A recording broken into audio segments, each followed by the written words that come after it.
Greetings, everyone. Joy Brooks with Email and Coffee. Today I'm talking with Lesley Sim. Lesley, tell us a Hey, little bit about yourself. hey Joy. Really glad to be here. I am the co-founder of Newsletter Glue, which is a WordPress plugin that's an email builder so it's an email builder inside of the WordPress regular editor.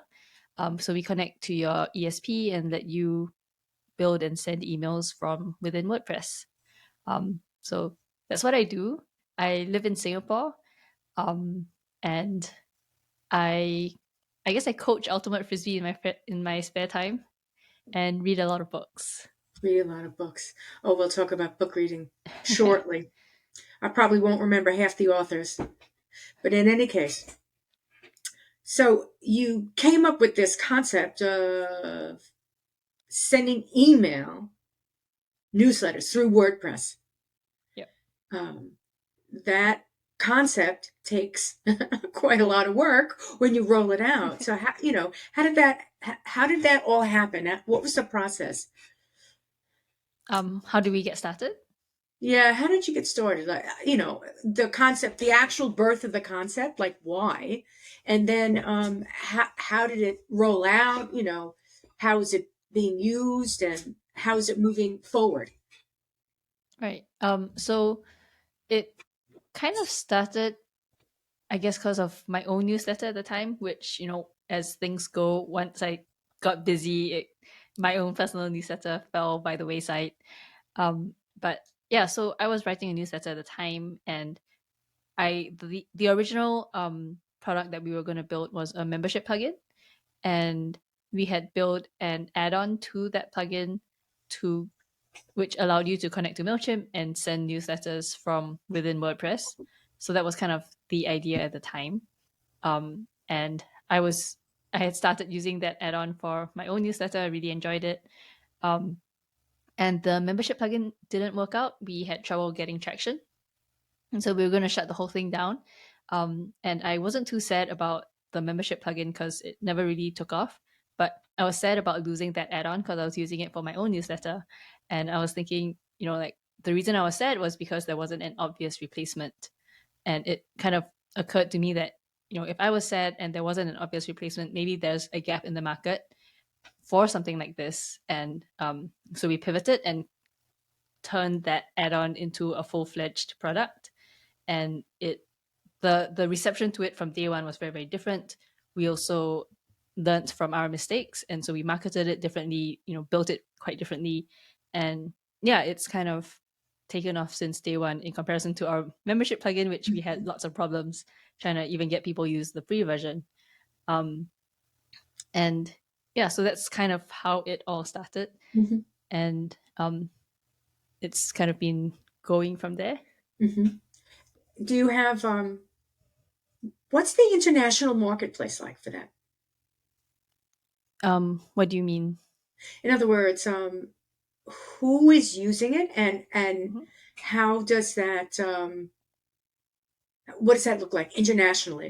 Is it predominantly the US or predominantly not the US? Right. So when we started, I had in mind that we kind of be like every WordPress plugin in the sense that we have low prices and um, huge market. So like huge international market. People from all over the place using it. But once we actually went to market and brought it to market, it kind of turned out not to be the case. So we had our fair share of small bloggers and like people like me writing my own newsletter kind of using it. But we also had much larger publishers using it. And actually, at the start of this year, we made the decision to change our positioning and focus only on the larger publishers, just because it was a much better fit for the product. Um, so it turned out that the smaller publishers all wanted us to become MailChimp inside of WordPress. So like become a full-fledged ESP inside of WordPress, which is actually really, really hard to do, as I'm sure you can imagine, like dealing with all the deliverability issues and, And every time WordPress updates. yeah, like I can't imagine trying to get 100,000 people to sort their SPF out, like that would just be awful. Um, and it seemed like that's kind of where the um, broader market wanted us to go. So it was, so we kind of like tried it out for a bit, and um, built an MVP to see what that feature set would look like, what it would feel like if we had a product like that. And it very quickly became, I would say, almost scary. Maybe like at the time I felt like we weren't good enough almost to be able to handle something like that. um, so like while we were doing that, we were also trying to figure out, okay, what would it look like if we went up market. And that looked very different. So it was interesting because if we went up market, we actually didn't have to change the product all that much, because um, large publishers, once they've picked their ESP, they're never going to move, right? They're locked in. They're locked into Mailchimp. They're locked into Active Campaign. They're locked into Campaign Monitor. That's it takes like it's going to be a 6-month project to get them to move. Um, and so actually, it turned out that the way that we work currently, which is to connect via API key to the ESP, worked really well for them, because a lot of them, they've got their automations, their tags, their segments set up inside of their ESP, but they don't actually like using that ESP to build the emails, because the email builders are kind of janky or laggy, or all of that kind of stuff. And for the ones that were using WordPress, their entire team is already spending all day inside of WordPress to write the articles. So it felt like a very natural move to onboard them to start writing the newsletters in WordPress as well. And so, yeah, after like a lot of soul searching last year and a lot of like figuring stuff out, it turns out that the product we had already worked for larger publishers. And so we kind of set our sights there and changed our positioning a little bit, changed our pricing, changed the way we talk about things. And yeah, it's been going really well so far. Owning a business is like that. You come up with a concept and you beta test. Even though you're rolling out and you're live, you're beta testing, you're seeing what to do. And then every few months, you've got to pivot to some Yeah, extent. And you've got to be willing to pivot. And it's scary. It really is scary. super scary. But that's what happens when you own a business, Do you have which is, experiences like that?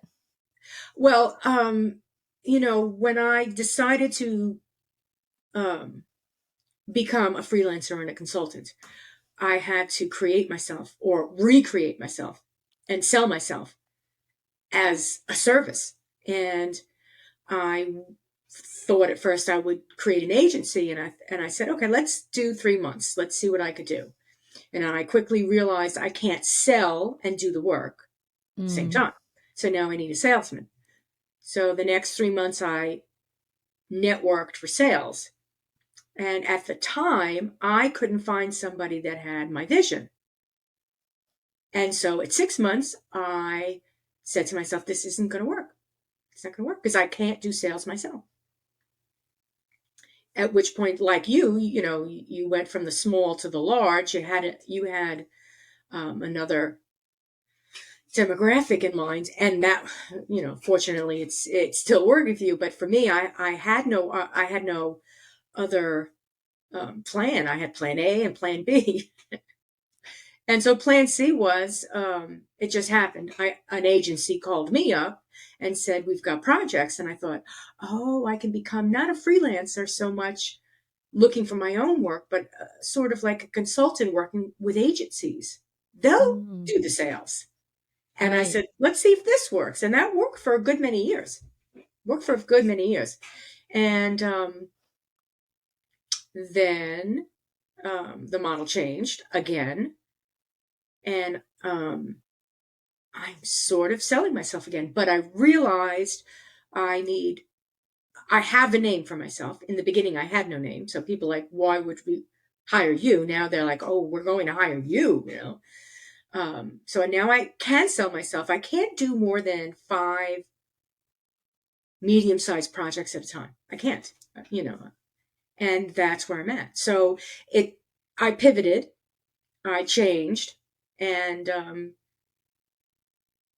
it works, and Nice. it's difficult to find that, as a business owner.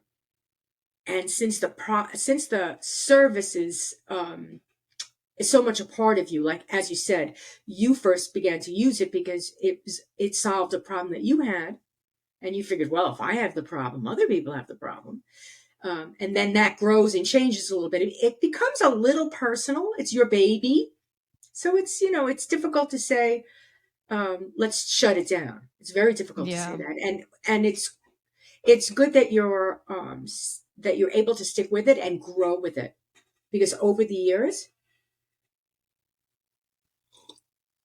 sip, over the years, um, it will change numerous times, Yeah. you know. Um, so now that you're, working on this project, and do you oversee the whole thing? Are you in it yourself? Like, where are you in the project at this point?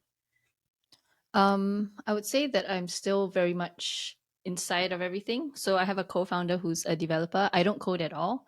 I've tried to multiple times over the years. I uh, like, I feel like coding is 90% debugging, and I hate debugging. I get so frustrated. Um, so just like temperamentally, it's not for me. Um, and so he handles all of that. But I handle everything else. So product, I really enjoy kind of talking to customers and figuring out, what our product roadmap is going to be.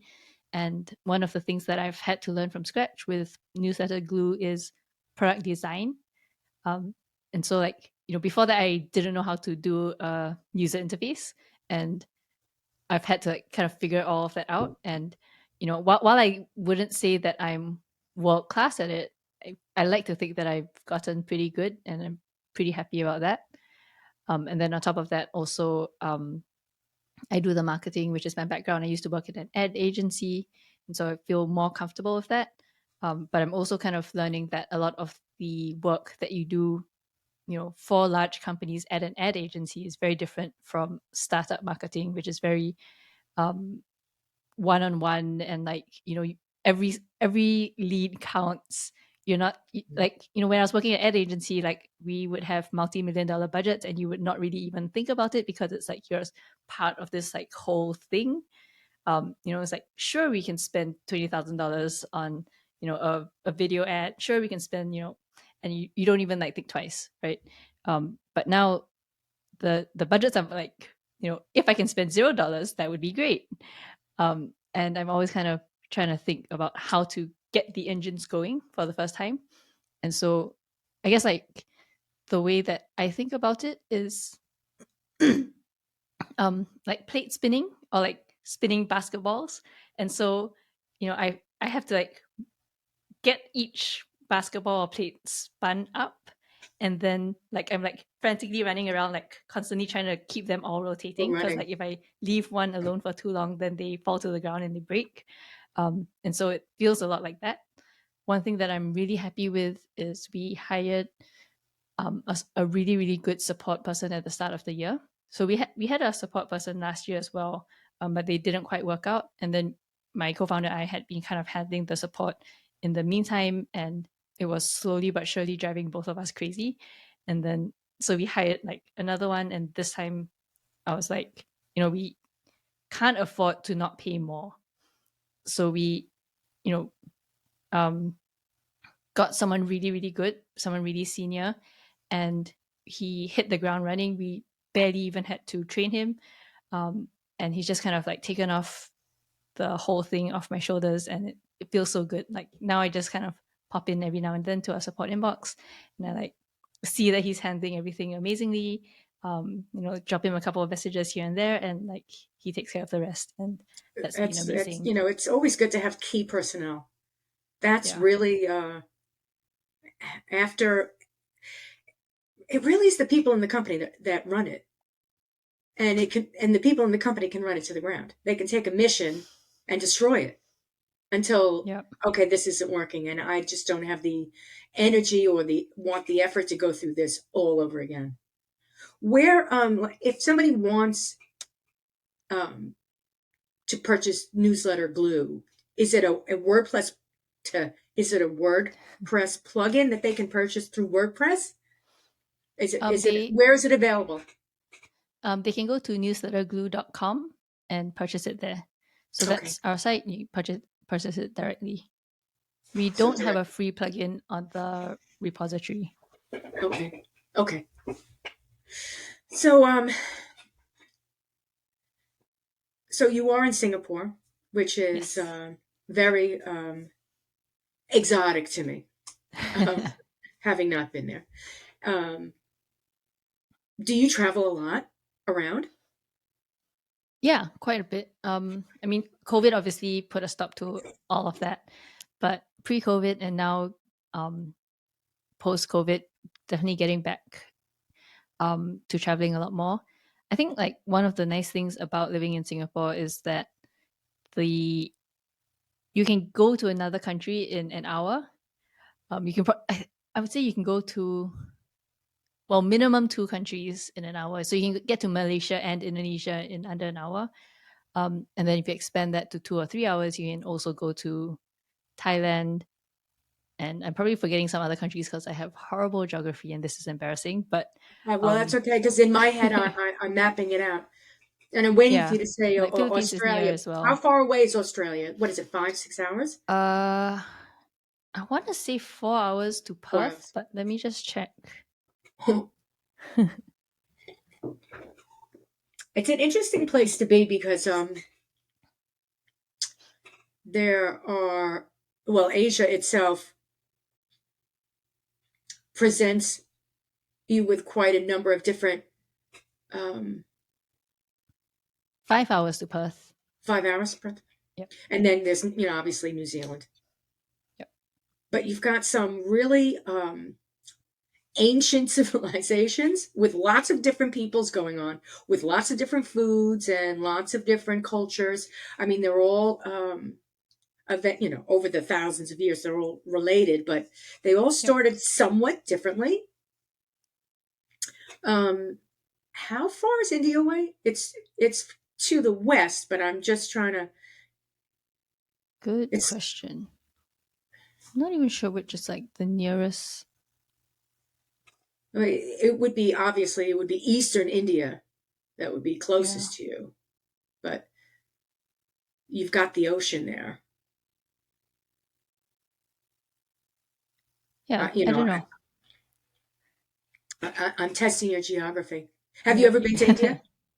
I have been, so I have no excuse. It says 5.5 hours as well 5.5 hours. to Delhi. Delhi. Okay. Yeah, but Okay. I'm not sure if Delhi like is the closest that we can get. What's your favorite food? My favorite food. Ooh. Because something. I mean, as far as things go, Asian food is the greatest. I mean, you've got a lot of different I types. You've think got so. Yeah. you've got there's Chinese, there's Thai, and people would think, oh, Asian food's all the same, but the subtle spices are different. The heat is different. Um, It's actually very different. it's very Um different. yeah. I mean, I think very if you want to push it, you can say that Southeast Asian food is kind of similar. But even then, so like Singapore and Malaysia used to be the same country, and so Singapore and Malaysian food is very very similar. And and then like a step further would be Indonesian, but then by the time you get to like Thailand and Philippines, the food is quite oh, different. totally different. Totally different. Yeah. Yeah, totally different. Yeah. I And don't know what we'll my favorite forget food about is. It might Australia because sorry? Australia is going to be, like the UK or like the Yeah, UK. yeah. So it's going Yeah, it's gonna be fish and chips. to right. Is what is your favorite? Like your most I favorite think dish? Like I think it might be sushi. sushi. Yeah. There you go, off to Japan.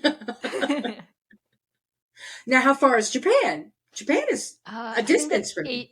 Yeah, it's not close. I want to say Yeah, it's not 7 or close at 8 all. hours. I Yeah. don't think people realize that. They seem to think that Asia is some kind of big old blob that and every time I look at it, I'm like, oh, I didn't realize that. I keep forgetting. Oh, I forget. Taiwan's an island. Oh, Singapore's not nowhere near Taiwan. Not at Yeah. all. Completely Pretty far. different. Uh, like, oh, let me look at this map one more time. So, when you have time, I know you're going to say read, but when you have time, what do you do?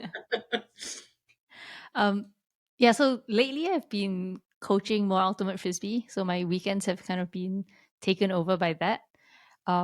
That happened, I want to say this year, around February. I've been like kind of out of it for a long time, and then I've recently been getting back into it. Just I think just because of COVID as well. Like I felt really isolated and antisocial um, Mm, from COVID, and I just kind of wanted like to do a sport and get back into it. I played it for like over a decade, and kind of retired from it, and didn't think I was going to get back into it, but then here I am.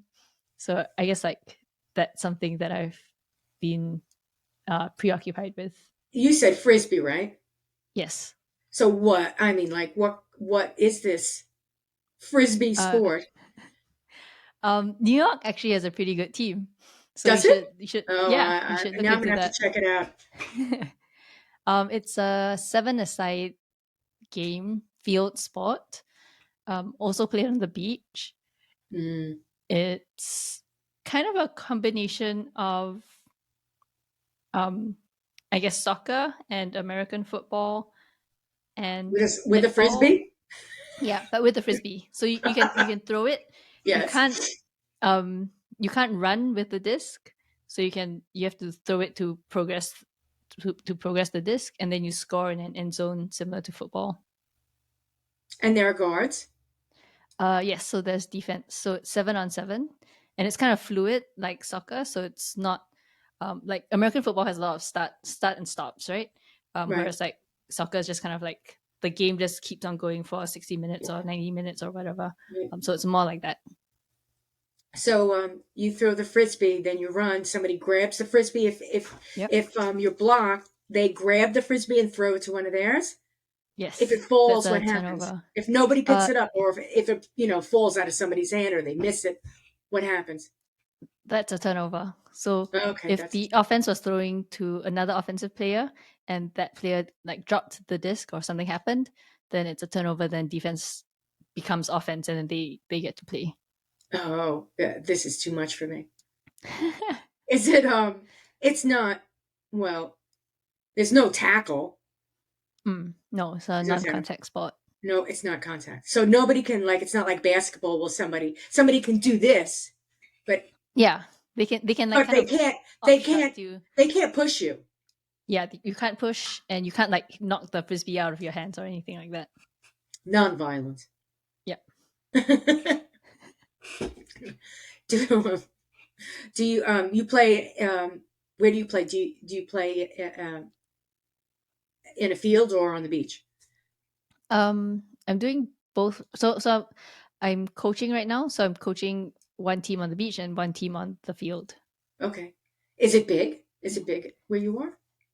Um, yeah, I Well, would let's say do it this so. way. I think Do you it's get it's pretty audiences big. to come and things like that?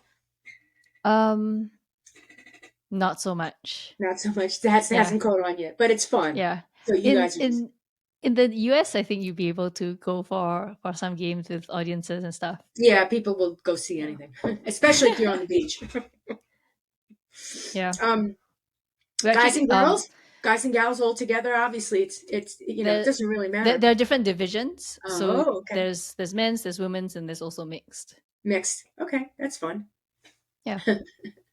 That sounds like that sounds like a nice day outside. Yeah. And when you're not playing that, what are you doing? Then I guess a lot of reading and also Netflixing. Netflixing. Should probably, yeah, watch less, read more. I switched from Netflix to podcast, Mm. and I can binge on both. Yeah. So let's say, I find something on Netflix. Sometimes it's a movie, but most of the time, either Netflix or Amazon, it's a series. And I'll say, Mm. oh, I'm just going to watch one. Never And you happens. don't. It's impossible. You're like, Yeah. you know, 5 episodes in. Oh, I'll just, I'll leave it for tomorrow. So, you definitely do binge when you're Yeah. presented with more than one episode.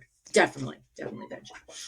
I recently the thing that I recently binged and really enjoyed was The Diplomat. Have you watched that? Oh, no, I haven't. Oh, you should I know watch it. that It's it's really up. good. I did oh, the chimpanzee, from no, it's, Explore No-Go. Oh gosh. It's 4 episodes from, no, from Go-Go, um, Pure Chimp. Hmm. It's, What does that mean? it's they're watching two chimpanzee tribes and they're real. I mean, it's real. It's not like scripted, and they're real chimps. Two chimpanzee tribes, one from West and Central, and how they interact with each other and with themselves. It's pretty cool. Interesting. Um, they are they're pretty cool. I mean, So it's like the Real Housewives of chimpanzees. yes, it really is. It really is. There's drama. There's lots of stuff going on. Um, it's I'm not going to give any of it away, but you know they have quite an interesting experience, and they have quite a lot riding on survival. Beautiful setting, beautifully done, just beautiful. And it's narrated by a gentleman whose name I'm not even going to attempt to pronounce. But it was, again, I'll just watch one episode. I watched them all and it's done, and I'm hoping that they have another series. It's 4 episodes. I hope they do another um, series of them. They were very good. And that was Netflix. I'm trying to think. Oh, yeah, that was Netflix. I just, I end up going down a rabbit hole too, yeah, Yeah. when I do Netflix. Do you mostly watch nature shows? I'm eclectic, so not just nature, but I do like nature. Um, I like, I like most sci-fi. So I've watched a whole bunch of different sci-fi ones. The German one, what was the German one that was Oh, dark? yeah. Maybe? Yeah, Dark. Yes, Dark? yes. That was That was so odd for good. me. It was Oh. just odd, but I just some of them get some of them just get weird. It's like, can we just like Mm. not get weird? Let's just So I've I watched a really few. like that, but I found like the final season got a bit too much for me. Yeah, that's what I am. I'm not sure if I finished it or not. I tried to, I was trying to not necessarily understand it, but because I guess the problem is sometimes when you don't have their voices and it's being, voiceover, you can't Ah, connect with the you're not person. listening to you're not reading the subtitles. Either you're reading subtitles and you're missing the action, Mm. or it's voiceover and you're not connecting with the character because the voice isn't right. You're like, no, Yeah, that wouldn't be what he sounds like. She sounds. yeah. And sometimes the subtitles, especially if there's action, you read the subtitles, you miss the action. Like, what did they just do? I was too busy reading. So, um, it's somewhat, you know, I, I think that subtitles work in a lot of movies. I'm not saying that Yeah. foreign movies are bad. I loved. Oh gosh, what was? I'm terrible with things. The Korean movie. It was big, big, big, big. Really violent. Oh, Parasite? No, No. no. With the game, Oh, Squid Game. Squid Game. Thank you. Right. Yeah. I didn't find that was not a problem. Mm. That was not a problem because it was that Interesting. good. It I was didn't that good. like it. You didn't like it? It was really violent. No. Really Yeah, violent, right? I found the games were too straightforward. Hmm. Yeah. It So there wasn't was so a much the game, it really was the fact, what will people do to each mm, other? yeah. And also, it probably was some sort of a political statement, a lot of things Mm, going on in that one. yeah. But I guess I tend to I don't mind a little violence. So like Game of Thrones, the Yeah. book I liked. I do like epic fantasy. I don't mind reading about warfare. It's Yeah. not that I get off on it. It's just um, it moves and I don't know. I guess it's life. I don't know. I had a like this Russian and Russian phase where I was reading all the Russian books and everything was Oh about wow. war. Everything was about war. The old Tolstoy's War and Peace, the epic volume. Yeah, I've never read that. Um, so war doesn't really bother me. A lot of sci-fi has war, fighting scenes, or violence. Yeah. A lot of them do. So I do like sci-fi and other types of things that I like to watch. I was going to say something else. I like animal things. Mm, So if like if there's a movie with a dog in it, yeah. I'll watch it. I'll definitely watch it. Yeah. So do I like sappy romance? Not really. Not really. Rom com. Sometimes it really depends. The romance comedy. I like. You know, I don't mind watching a meaningless rom com if the people in it are funny. Mm. Um, I used to like Cameron Diaz, so I would watch anything that she would be in, and I found it enjoying. It was meaningless. I didn't walk away go, "Wow, that was really deep." Um, what types of things? What Netflix do you like?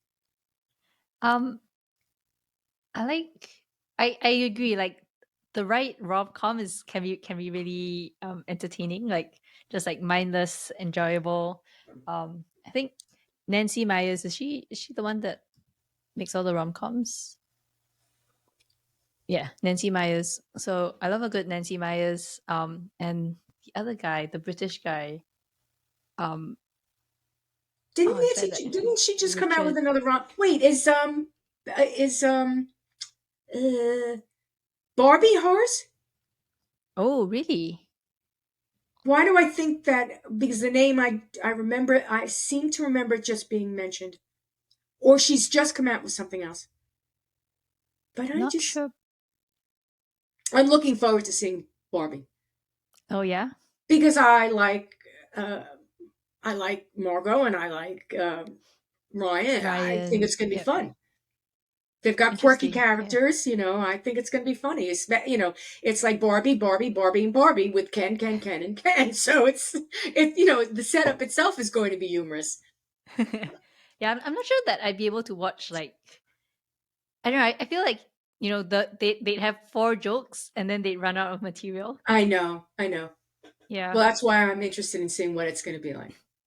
It's good. I heard the recent Dungeons and Dragons movie is really good. Like I haven't heard a single person say something bad about it yet. I didn't realize that there was a movie. Yeah, it's already come and gone in Singapore. I'm not sure where it's at in the US. Is it a Um, movie theater movie or it will be yeah, released? yeah. Oh, okay. So I'll just have to wait for it to be. Yeah. That But yeah, that's so definitely for me. it's definitely for you or not for Oh you. yes, yes. Yeah, right up your alley. Are you watching the Wheel of Fortune? No, the Wheel of Wheel Time. of Thank you. Time. Wheel of Time. Yeah, That's I don't know. Amazon though. Yeah, it's Amazon. I heard kind of mixed reviews about it, so I never got started. Is it good? Do you recommend it? You know what? I so love the books. Mm-hmm. When I read the books, I literally was dreaming of Rand Althor. I had Oh dreams of him, wow. and I was like, "Oh, that's nice." I would wake up going, "Oh, that's nice. That's interesting that I had a dream about him." Because the book was so long. And the Yeah. characters became very real. The way he wrote them, he repeated some things over and over again. A lot of people didn't like that. The way they would. Do you remember the book? Did I you? haven't read it. They the women would like braid their hair, and they would pull on their hair, and they would fix fix their dresses by pushing their dresses down, and they did that a lot, and it reminded me of some of the epithets that the Greek classics would use in the Iliad and the Odyssey, when when um, they would have um, actual storytellers tell the stories before the books were written. There were Yep. things that they repeated Mm, that people would connect with. So, like things like Owl-eyed Athena, they would connect with those things, and you just wouldn't say Athena. You would always say Owl-eyed Athena, and you'd have a picture right. of an owl or whatever. You would. That was the purpose of the description, and you would connect the character. You would connect. It was a connection. So when Jordan put that into the book, I connected with the concept of Interesting. storytelling, and Yeah. that there's something about the character that you say over and over again Mm, because the audience goes, oh yeah, that's right, that's what that person always does. yeah. So that it was incorporated in the books, and I really don't know if that was the purpose or not, but I felt I connected with it, and so that's not in the movies, but well, some of it is. Some of it is. They do play around with their hair a lot, but it's always interesting to see what Hollywood or what the motion picture medium will do to a book, and it's not Yeah. necessarily what everyone wants or likes. Yeah. But I like to say, let's see how they're translating it, and let's just go with it. It's Yeah, for going to sure. be different. Um, How do you feel about it so far? Should I um, watch it? uh, if you haven't read it, I would definitely watch it. I would Okay, definitely great. watch it because it's a whole So different experience, and the one actors and they're the actors and actresses are weaving a story. I mean, I happen to like mm, everybody, and I'm sad that I have to wait another. I'm waiting for the next round to come, but yeah. I will binge on it. Absolutely, marvelous Miss Maisel, Mrs. Maisel. I'm like, I got hooked on that. I watched it from the beginning to the end, and you know, I, I they're doing the same thing. Amazon's doing the same thing with Maisel that they did with the boys. And did you watch the boys? No, I don't subscribe to Amazon Prime, Oh, so you don't subscribe. Okay. yeah. So they do the same thing. What they do is they release them every Friday, Mm, and then they're done. Then you can yeah. watch them all. But it's almost like there's a new one every Friday. I like So, kind of the companies going back to this kind of weekly episodic way of doing things. I feel like when they release everything all at once, it makes you value it less because you kind of binge it all in a day or 2 days or 3 days, and then it's gone from your brain and you like move on to the next thing. next one. Whereas like when you do it, you know, week after week, it takes months for the whole thing to be released, and then it stays with you because you've now followed it for months. Um, yeah, so I kind of feel sad about it. And I've actually been thinking about going back and revisiting series that I've watched previously that I really enjoyed that Hmm. kind of didn't stick with me as much just because I binged it over a weekend. Hmm. I feel like I haven't given it justice. And so that's something I've been planning on Who's doing. in the Diplomat? Kerry Russell. Oh, I like her. Yeah, she's excellent in it. Maybe I'll check that Really, out. really good. Yeah. Oh boy, I hope it's Friday night. Maybe tonight. There are a few of them that I will watch like the first few hours, and I'll be like, okay, then, or oh, and Mm. then that's when I'm up. That's when I was like watching them all. And I'm wondering if started watching The Diplomat. I might have started watching that, Hmm. and then I just got sidetracked to something else. It happens also that I go back to watch something else. I might have started watching that, and then I got into that chimpanzee movie, and then I just forgot about the diplomat because I have a feeling I started watching that. It's really good. It's is it a spy kind of thing? Not really spy, more political, Right. more House of Cards, I guess. Okay, I'm gonna have to check it out again. Yeah. I can't remember. Yeah, the Diplomat's really good. If you like Squid Games, you should try um Alice in Borderland, which is very similar to Squid Games, but the Japanese version. Oh, And I find the game so um you know how like Korea has a very distinct and specific storytelling style. yes. Japan also has a very distinct and specific Right, storytelling right. style. So even when you're watching live action, like real people acting, it still has kind of an anime Mm-hmm. tinge to it. Okay. Um, so like you have to like that, I guess, to get into Japanese style TV. I really like it.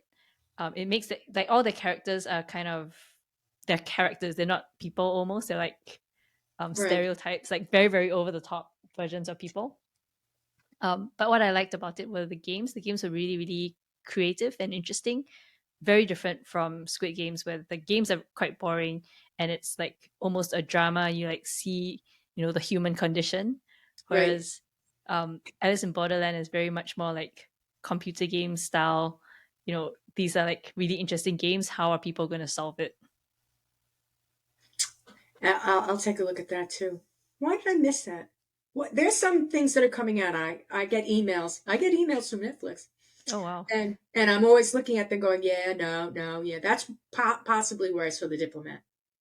Hmm. There's a lot that's come out on Netflix over the past few weeks.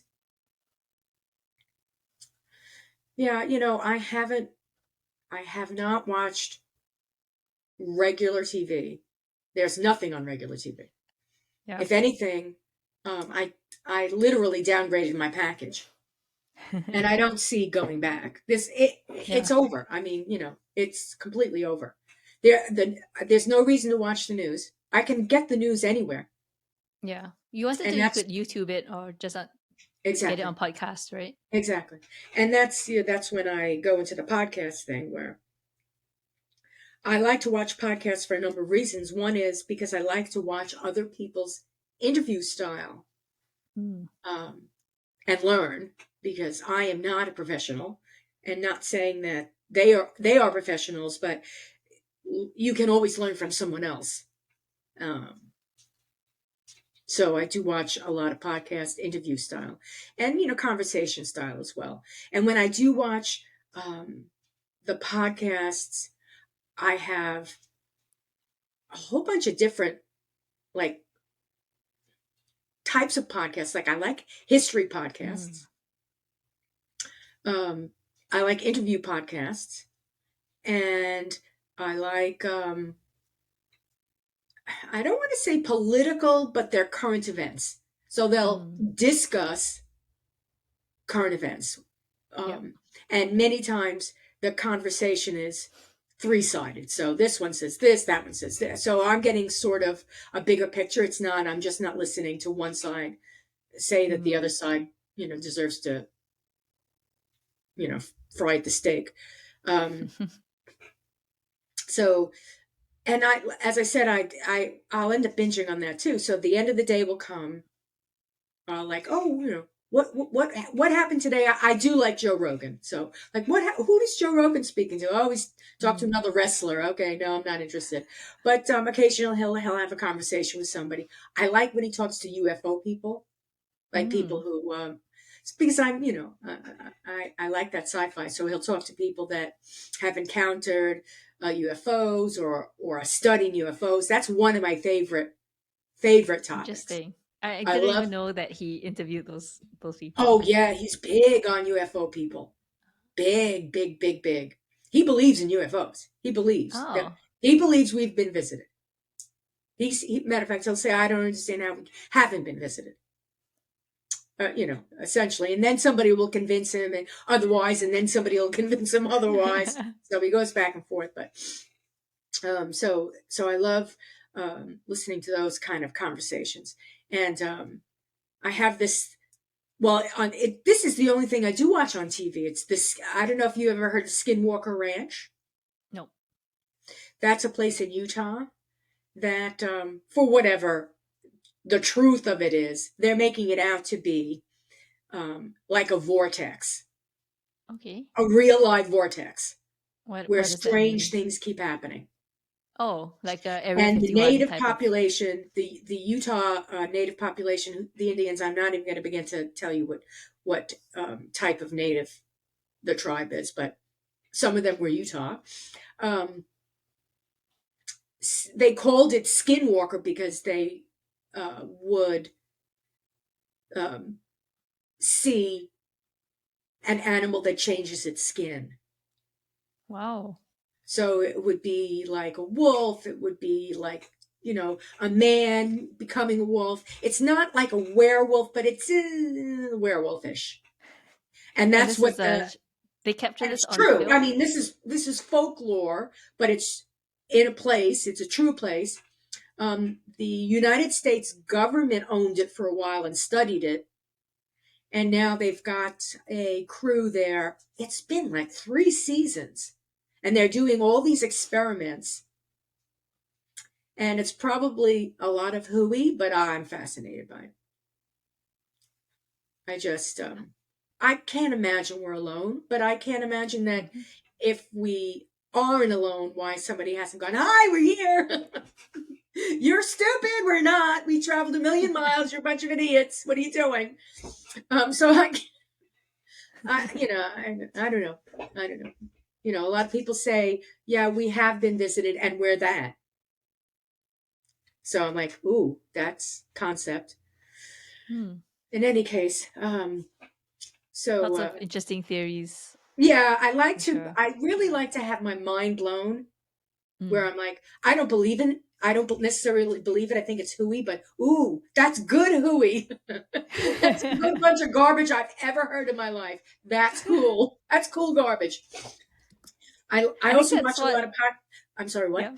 No, I was No, no. gonna say like that's what makes for good conspiracy theories, right? Like it has to be good hooey. If it's like Yes. really, really trashy and like completely unbelievable, it's not sticky enough to Right. become a conspiracy theory. There has to be like something kind of juicy about it to make it into Right. a conspiracy theory. Yeah, and I think like so it's like good and bad, right? Like that's what makes them so interesting, but then that's also why like people kind of go off the deep end sometimes. I know, like the world power that's controlling the world. Like, no, that's not. Yeah, that's happening. Like, no, that couldn't. Ooh, tell Yeah, me more. it's like, yeah, that makes sense. It really does make sense because the whole world is kind of weird. I could see that. I don't know. Yeah, I just I do. Some conspiracy theory documentaries grab me too. Those I try not to get too trashy about nonsense. I used to watch Ancient Aliens. Mhm. Have you I've heard ever of heard that of that? on the History Channel, Yes. right? Yep. And they'll turn everything into an alien. So oh, Marco Polo, man, he was an alien. I'm like, stop already. Is anybody on the planet from the planet, or is anybody who's done anything an alien? So they'll turn everything. Oh, the pyramids, aliens. You know, and the pyramids anywhere on the planet, aliens, aliens. No, don't do that. We just found new pyramids. Guess what? Aliens. Aliens. Those strange sculptures, aliens. And I'll watch it and I'll start to laugh. Now I'll start to laugh because I'm like, okay, it's coming. They're gonna say it. Sorry, I interrupted you just now. What, you were gonna ask a question? Was I before? I was gonna ask a Mhm. question about. I know it's about like what you're reading or what you're like Mm. what your interests are right now. Are you reading anything right now or? Um.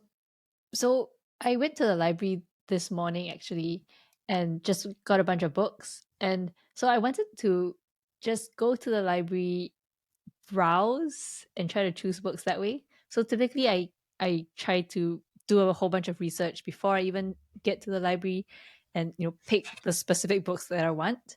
And this time I didn't do that. I just kind of tried to browse, and it wasn't as fun as I thought it would be. A little frustrating.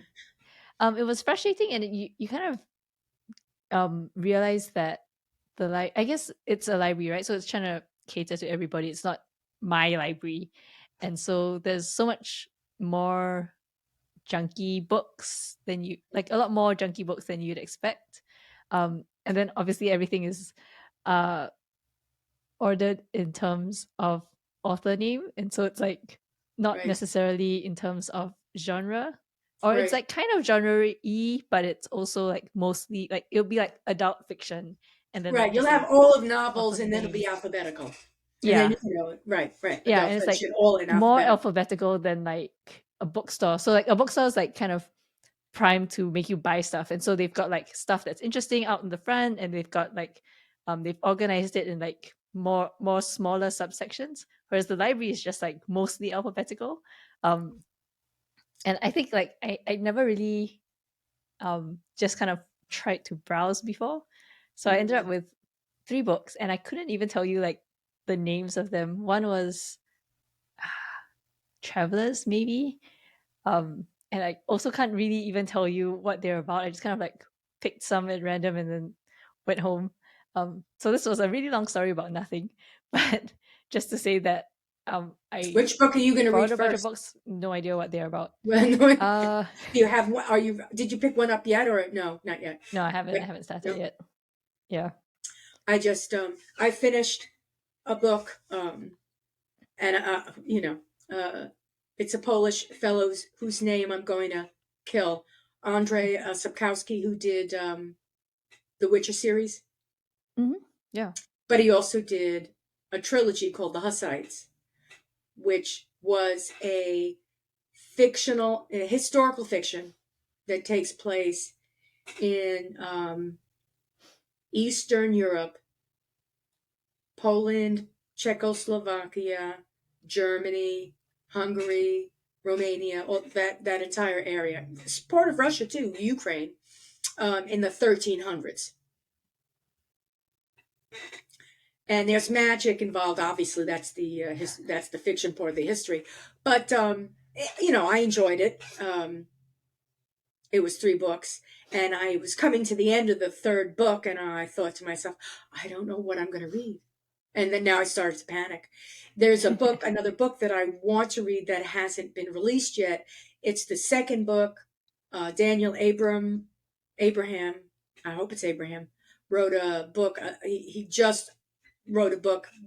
Um, he's beginning to write a trilogy. So the second book's coming Oh. out in July and or June, whatever. And it's not ready yet, so I'm like, I'm gonna have to pick another book. And I'm thinking, what am I gonna do? What do I do? So I went onto Facebook, Mm-hmm. and there's a fantasy group. Mm. So I told them what I've read, and I said, go ahead, tell me what you suggest. And a whole Yeah. bunch of people suggested um, Terry Pratchett, Oh, Pratchett. right? And Pratchett, Pritchett. Now I'm Pratchett, confused. Pratchett. Pritchett. I think it's Pratchett, Let's see. Pratchett something. Anyway, so a few Pratchett. people, Yeah. and in the back of my head, I was like, yeah, he was definitely on my wish list, and Mm-hmm. he's got short, long series books. So he's Mm, got yeah. like 20 books in a series or something like that, but they're not 9,000 pages. They're like Yeah. 200, 300, 400 pages. So I'm like, okay, you got it. So I started reading that, and I'm Oh, enjoying nice. it so Which far. which ones have you read? This one is Color of Magic. Mm. So first one in the whatever series that he wrote. Discworld. Yeah, that's his most famous What? series. Which Discworld. one? Discworld. Discworld. Yes, that's first one. This first one in Discworld. Did you Cool. read So that? I haven't read that one, but sorry. So the Discworld novels are not, they're like in the same world, but not all of them are like series. So you can read them individually and they still all kind of Yes, make sense. yes, Yeah. yes. But I I think started with I've read one. some, but I'm not sure which one I've read. I like his humor, so I'm Yeah. I'm happy already. Oh, I've read Going Postal. Gun That postal. was really Okay. good. Yeah. The Facebook response was, Cool. you'll read and laugh and love it. Let me know. I'm like, oh, okay, you got me. Nice. Yeah, I'm Um, surprised you haven't read a Terry Pratchett book I before. know. I feel, Well, I yeah, feel as I it's, said, it was yeah, definitely on my list. There are a few of them that are on my list. Um, Neil Gaiman is yeah. definitely on the list. Have you not read And Neil Gaiman as well? no, no, I have not. Oh, wow. Awesome. And So that should be like yes, your well, next author that's as like well. serious. Like this is going to be fun. Hmm. It's going to be fun reading. But Neil Gaiman Gaiman is going. is fun as well. He has a bunch of like not serious books. Oh, He okay, even good. has kids books. Yeah. Does You could he? read like the Graveyard book, which is kind of for kids, but also not really. And I mean the protagonist is a child. It's really good. Yeah. Definitely. There are so many people that are on the list and keep getting Yeah. pushed back because other authors will finish their series. Not Mm. that I don't have any problem. G.R. Martin is never finishing that series. I Yeah. really don't think he's going to. I don't see Yeah. why he. I think I everyone's don't see given why up. he would. It ended. How else is he going to end it now? Yeah. So like just in the same way that you haven't read Terry Pratchett, I haven't read any of those books like Song of Ice and Fire, and it's like I know I should, but at this point, like The I've watched characters are all the the yeah characters I've are watched everything. excellent. It's fine. Yeah. You really get into the characters. Um, he really paints them really well. And Hmm. and when um, HBO produced it, they did a really excellent job with the Yeah. characters.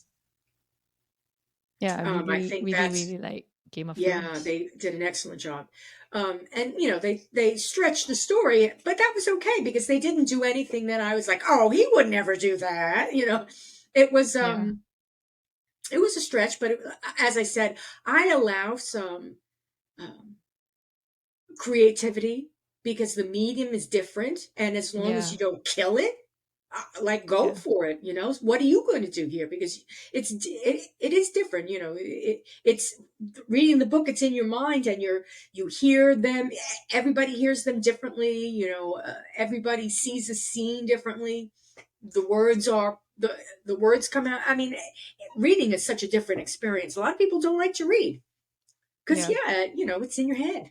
It's Yeah. totally in your head. If you're not a creative person, it becomes a horrible experience because you're like, oh my God, another page? Oh, what the heck?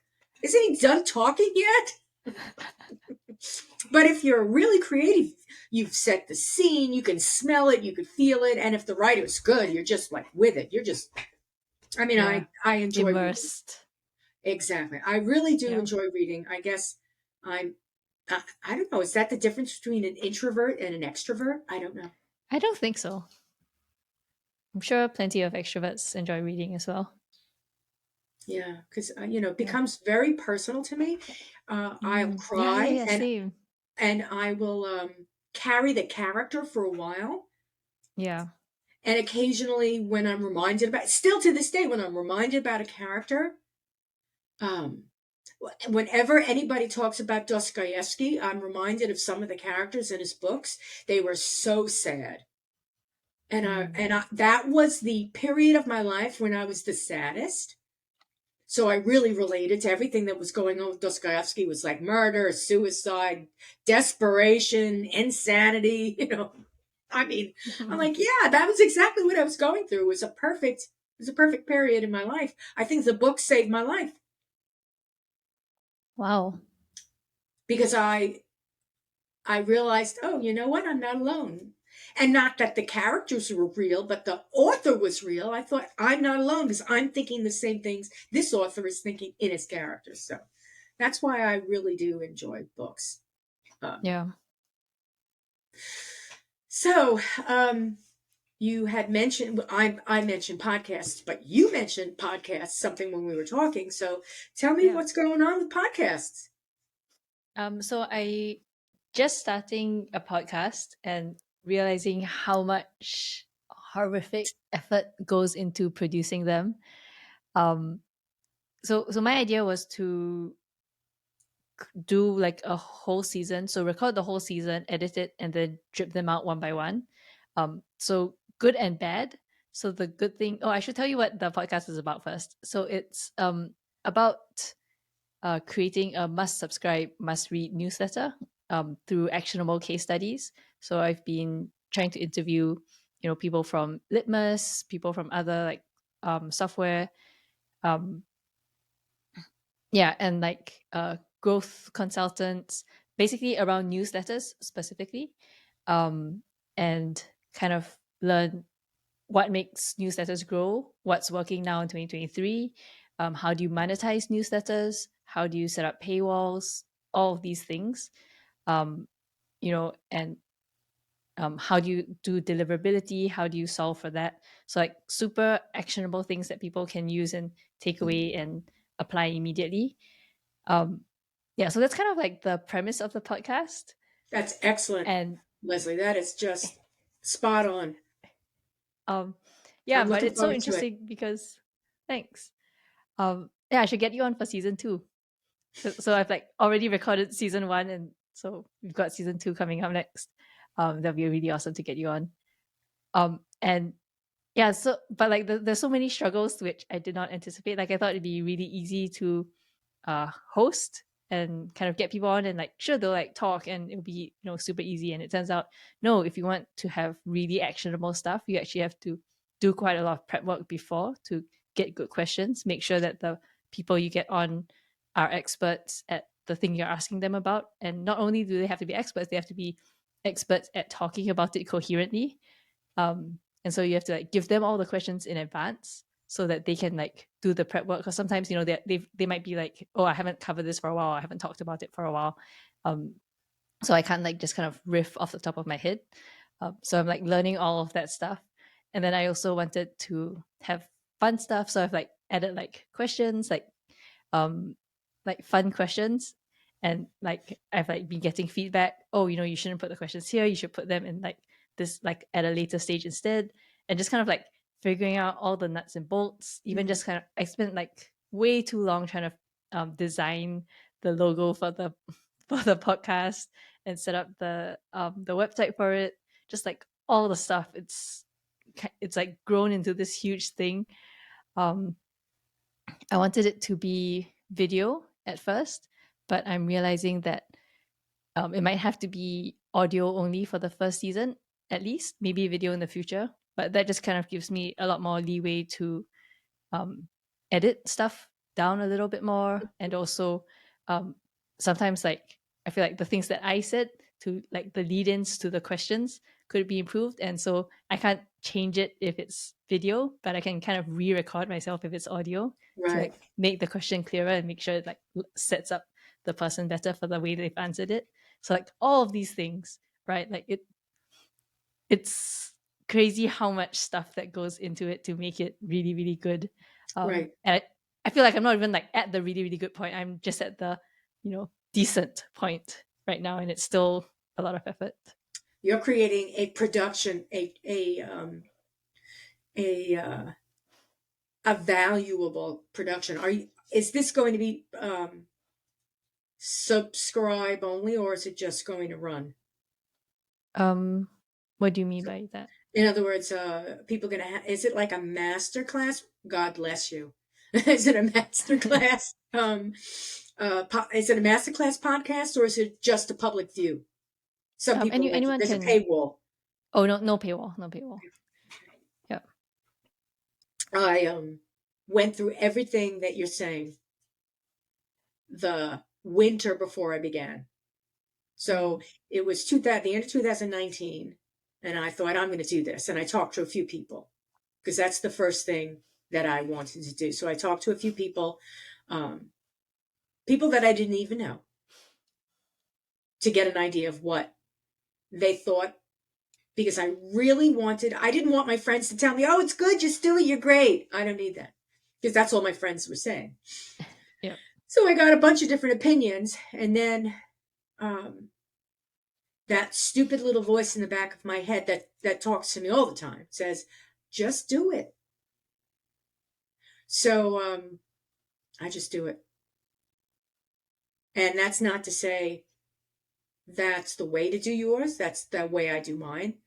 And it has changed, and it continues to change, because it was in the beginning a conversation with email marketers about email over coffee. And the voice said, just do it. Right. And I did it. And I said to the voice, it's getting old. And the voice said, just do it. And I was like, you're not really giving me any details. And I realized I needed to pivot it, and it needed to become Mm. more of me. Mm. And I thought, okay, you know what? I'm the email, and everybody else is the coffee. So let's just do it. And I'll have different coffee with everyone. And I thought to myself, yeah, but what does that have to do with the mission of the statement? And I thought, well, you know what? There are a few things that I thought through with the podcast.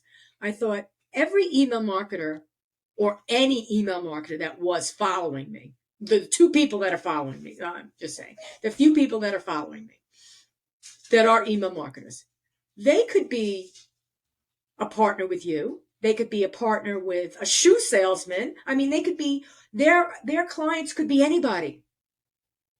Therefore, I can talk with anybody who wants to talk with Mm. me about themselves. In which case I thought, so this is just a conversation with an email geek. And I thought, yeah, that's what it is. And the voice said, just do it. So that's where I'm at. And there are things that I'm fascinated about. Yeah. And my greatest fascination is meeting people and finding out about them. Because you find out about them, you find out about where they're at, and you find out a little bit about yourself too. You make mistakes, they make mistakes. You wake up the next morning and you're both human. So I'm just rolling with it. I have no idea and no purpose other than the voice saying, just do it. So until the voice says, will you just stop doing it? I'll just keep doing it. The voice will say, okay, just shut up. And at that point I'll be like, okay, this is my last, I enjoy, it gives, because it was around the time of COVID, and it was odd that it Mm. just happened that way. It became a way of introducing myself to complete strangers, and Mm. not feeling that introvert, like, who the heck am I to say, hey, Lesley, you want to talk with me? You'd be like, who are you? And now I don't care, because there was no way to meet people then. And Yeah, now so it's become true. the new way to meet people for me. Yeah. And, I'll say something. I'll literally reach out to somebody that I'd like to speak with. And I'll say, I've got a podcast. Here are the links. And I'll let them decide. And if I don't hear from them, that's okay. It's all right. I've had people come back to me months later and say, okay, I'm ready. I'm like, oh, okay. They didn't hate me. They just weren't ready. Yeah. Are they And that's busy? okay. That's Yeah. okay. So podcasts, enjoy the podcast, because all of the experiences are experiments with creativity. And this is the only thing I can say, don't get too involved in the way you think you appear. Mm. Relax a little bit. If you're like, oh, I look so stupid, or I can't believe I said something stupid like that, it's okay. Because not that people like to see you being stupid. You're not being as stupid as you think you are. Yeah, And people like that that's is, really true. I don't like that word vulnerability. We're all vulnerable, but people enjoy, oh, you know what? I like the fact that she just sneezed. I sneeze too. You know what I'm saying? It's like, Yeah. it's an odd thing. If you take it out, It's not that people are gonna like remember that forever, that silly scene, but it's endearing to some extent. I don't know. I don't know Mm. what. I don't know how to explain it any other way. Although probably people are saying she's annoying, and that's the imposter syndrome saying the same thing that somebody else is saying. She's so quirky. I'm saying, oh, I'm so annoying. So the truth is, I never play back on Oh, purpose. I never play it back. When I go to make shorts, from it, I will search the transcribe for a word, and I'll find it, and I'll go through the sections, and I'll read through the sections first, and I'll be like, "This is the section," and I'll go for it, and I chop it. That's it. And I mm. don't. I'm not like, "Oh, I can't believe I was wearing that shirt. I hate that shirt." Or, I Just just, don't worry about it. yeah, I just don't worry about it because the voice is very loud. And I don't know if everybody has the voice, so maybe I'm clinical. But for me, the voice is very loud. If you have that creative voice that says something, go for it. Don't doubt it. And you know that it's loud because it doesn't stop. Interesting. And I don't think I have that voice. well, I you think had to have I'm had more that like voice because it told you to create something out of nothing.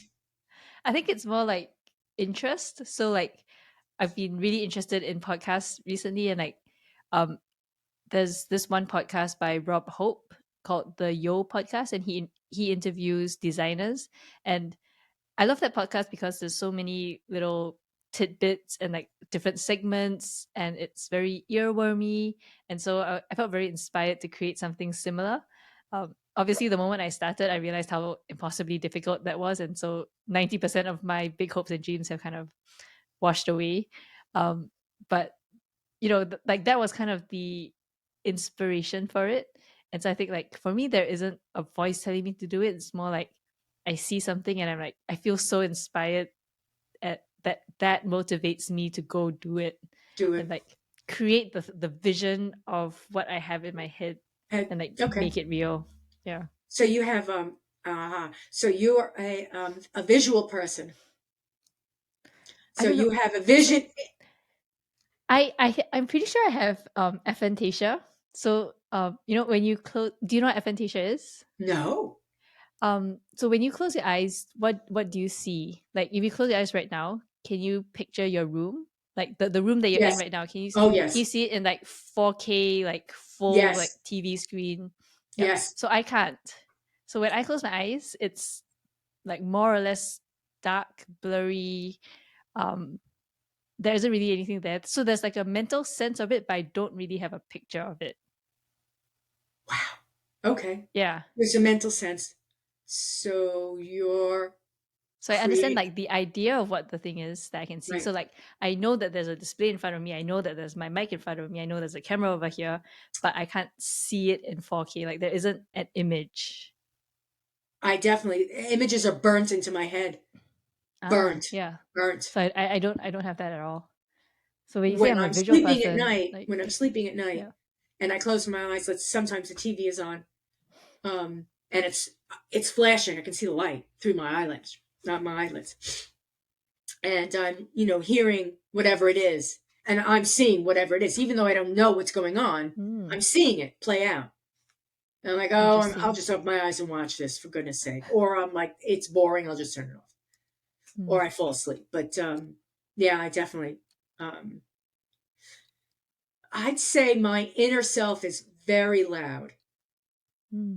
louder than my outer self. And my outer self is pretty darn loud. So there's a lot it's very noisy in my head. And I often say, I don't go to sleep, I pass out because it's like screaming, like 15 kids Screaming screaming. until Yeah, you and then pass all of a out. sudden I'm out. I'm like, oh, thank God. Last night is one of those nights where I'm like, I'm tired. Why don't I just go to bed? And I'm not like I'm thinking of anything specific. It's just like, oh, this thought, that. I'm like, stop with the thoughts already and go to bed. Um, and then I just go to sleep. And sometimes when I wake up, sometimes, not all the time, but sometimes when I wake up, all the thoughts are still there. I'm like, oh, here we go. Oh wow. And So it's they just sometimes pick right back up from when you right were back up. sleeping. Sometimes Interesting. it may be rehashing particular events with emotions. It's not always like that. It's just stream of consciousness playing out where I'm here, Mm. I'm there, I'm over here, I'm back here. I should have made this. I'm going to do that. So I'm like, did I have too much coffee today? What is going what's going on here? And it's not caffeinated. It's just me. That's always been me.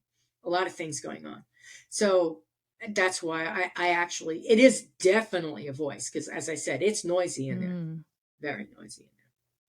And, I don't know if I have some sort of attention deficit because I am clearly able to go off on 15 tangents, clearly out loud and in my head. So it's possible, but it's also possible that I'm just busy. I don't know if Mm. I don't know what it is.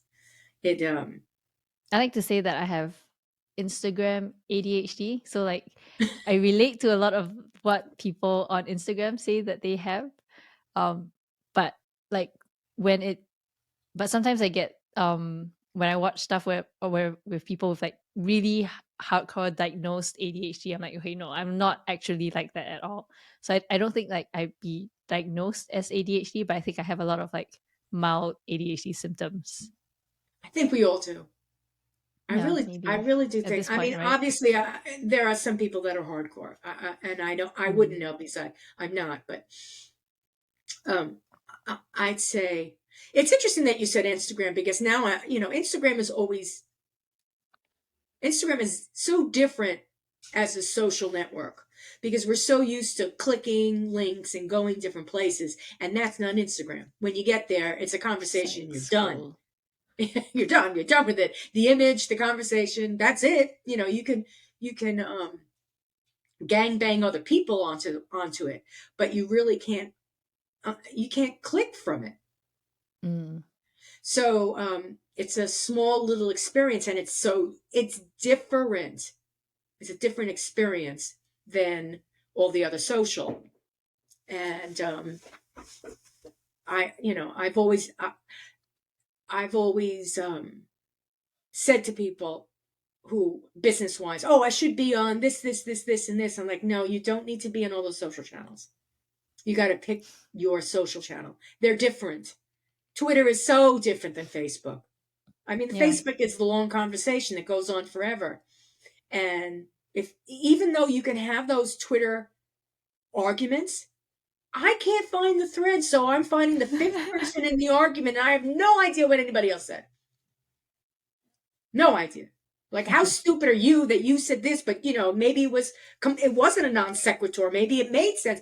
And so every once in a while, I will find the whole conversation, and I'll think to myself, how did I do that? I can't do that again. Why can't I remember how to do that in Twitter? How come I can't do that? So Twitter is bizarre, and I enjoy it. I don't know why, but it's different than Facebook. And also, I might say something somewhat political on Twitter, but I'll never do it on Facebook anymore. Never. Mm. No, no Interesting. politics on Facebook. If anything, I'm the one saying, can we just all be friends here? We're all flesh and blood, please. Can we stop? Um, and I can't get it. I haven't been able to get into Instagram. And I enjoy my podcasts are on YouTube and my Mm. shorts are on YouTube.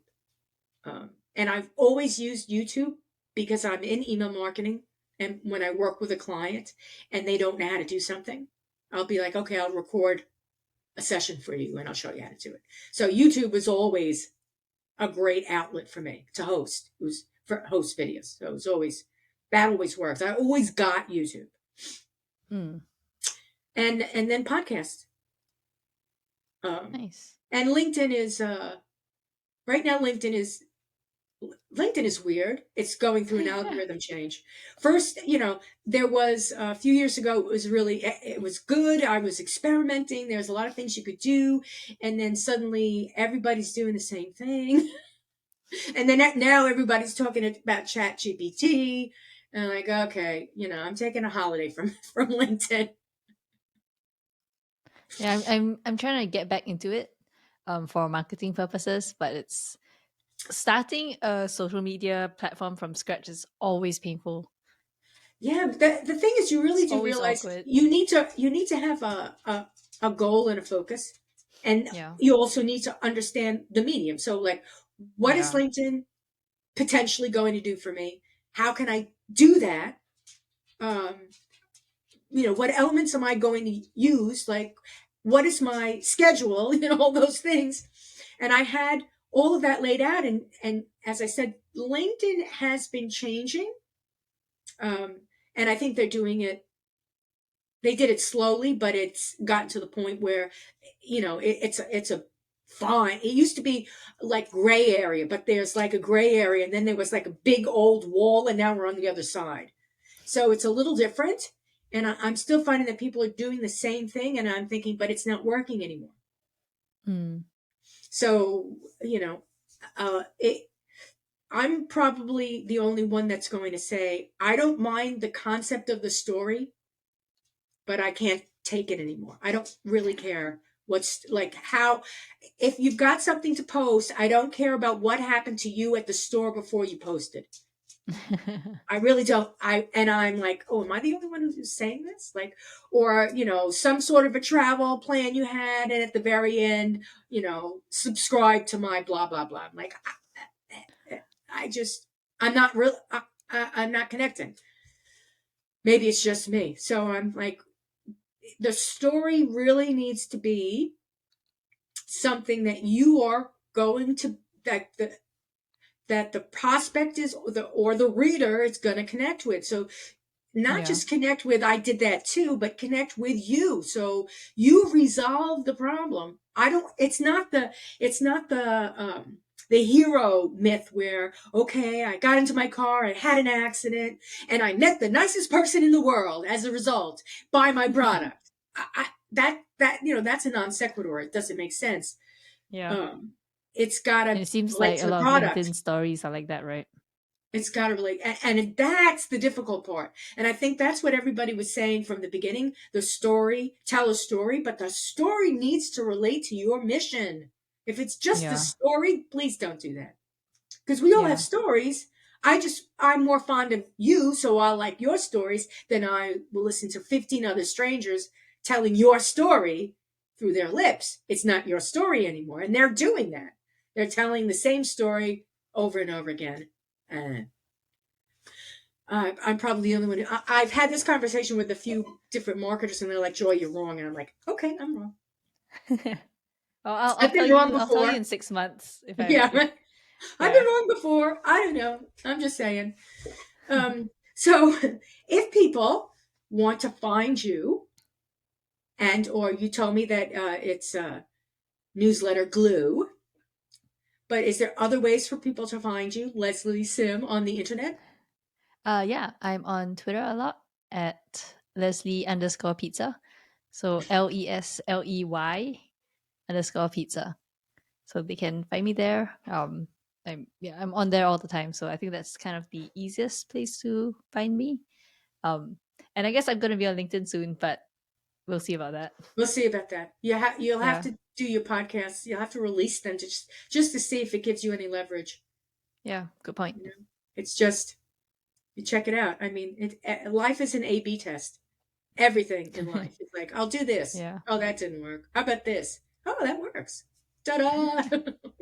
Do more of that. Oh, guess what? That's not working anymore. Why not? I don't know. How about this? Well, it was a pleasure talking with you. I look Likewise. forward to seeing your podcast. I really do. Sounds interesting to me. And connect when, if and when you want me to uh, Yeah. Season uh, 2. do a session. Okay. Yeah. Thanks so much. Awesome. Thanks for having me, Joy. You bet. Take care.